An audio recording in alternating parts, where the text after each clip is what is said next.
मुंबईत ठाकरे गटाच्या वर्धापन दिनानिमित्तानं उद्धव ठाकरे यांनी त्यांच्या भाषणात हिम्मत असेल तर कम ऑन किल मी हे विधान केलं होतं. याला खासदार डॉक्टर श्रीकांत शिंदे यांनी प्रत्युत्तर दिले.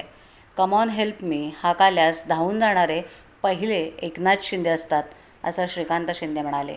कोणतीही दुर्घटना घडल्यास ते पहिले धावून जाणार होते. आम्ही नेहमी वाचवण्याचाच विचार करतो. चित्रपटातील संवाद अनेक जण वापरतायत अशी टीका देखील श्रीकांत शिंदे यांनी ठाकरेंवर केली आहे. केंद्र सरकारनं आंतरराष्ट्रीय स्तरावर दहशतवाद विरोधात आपली भूमिका मांडण्यासाठी विविध देशात आपली शिष्टमंडळं पाठवली. यातील एका शिष्टमंडळाचं नेतृत्व करण्याची संधी खासदार डॉक्टर श्रीकांत शिंदे यांना मिळाली होती.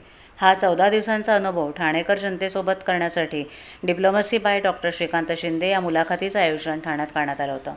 यावेळेला ज्येष्ठ पत्रकार मिलिंद भागवत यांनी श्रीकांत शिंदे यांच्याशी संवाद साधला. मी महाविद्यालयात असताना खासदार झालो. माझ्यातील विद्यार्थी आजही तसाच आहे. मला अभ्यास करायला आवडतो. मी आजही विविध बाबींचा अभ्यास करत असतो. भेट देणाऱ्या देशांचा अभ्यास केला आहे. राष्ट्रप्रमुखांसोबत बसून देशाची बाजू मांडली असं शिंदे यांनी सांगितलं. लायबेरिया येथील राष्ट्रप्रमुखांनी मला सिनेटमध्ये बोलण्याची संधी दिली.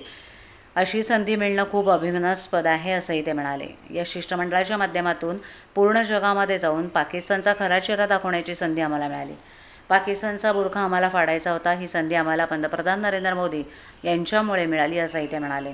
काँग्रेसच्या काही नेत्यांनी पक्ष बाजूला ठेवून प्रखरतेनं भारताची भूमिका या दौऱ्यात मांडली. या नेत्यांकडून राहुल गांधींनी शिकावं. आपले खासदार जगात देशाची भूमिका मांडायला गेले तेव्हा राहुल गांधी पाकिस्तानच्या फायद्याचं बोलत होते असा टोला शिंदे यांनी राहुल गांधींना लगावला. मुळात काही लोकांना याचा त्रास झाला की माझ्यापेक्षा नवीन खासदाराला पाठवलं कसं. त्यांच्याकडून टीका होत होती पण प्रत्येकाला त्यांच्या लायकीनुसार पाठवलं असा टोलाही त्यांनी यावेळेला लगावला.